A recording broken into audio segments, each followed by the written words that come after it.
Hello everybody. So आज चाहिँ अलिकति एउटा रमाइलो कुरा भएको थियो। मैले चाहिँ क्लास 5 मा पढाउँदाखेरि म यहाँ बेन्चमा बस्छु अनि मेरो ड्रइङ बनाउनु अनि मेरो बारेमा तपाईँहरूलाई के लाग्छ लेख्नु भनेको थिएँ। अनि देयर फ्यु ड्रइङ्स अनि स्टुडेन्टहरूले लेख्नु भएको हुन्छ पढाउनु चाहिँ इट्स रियली फनी। सो यो चाहिँ एकजनाले बनाउनु भएको छ, यो मेरो फोटो अनि लेख्नु भएको छ, मलाई आज राम्रो लागिरहेको छैनन्, मन लाग्दैन नै होला सायद यो। अब नेक्स्ट हेरौँ यो 5 क्लासको स्टुडेन्टहरूले यसमा चाहिँ ड्रइङ बसेको बनाउनु भएको छ अनि आज सर र कक्षा मलाई धेरै राम्रो लाग्यो अनि हेलो भनेर स्माइली फेस पनि बनाउनु भएको छ।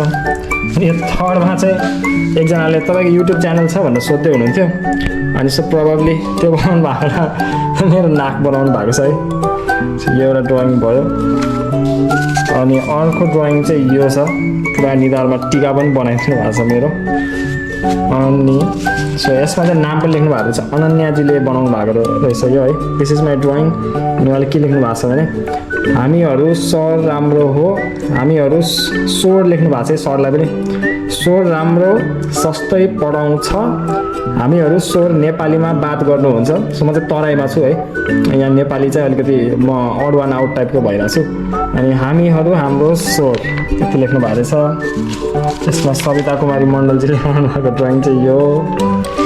अनि एकजना चाहिँ ड्रइङ नै बनाउनु भएको रहेछ, मलाई टिचर राम्रो लाग्यो, सो पेन्सिलले लेख्नु भएको रहेछ माथि अनि काटेर मुनि पेनले लेख्नु भएको रहेछ।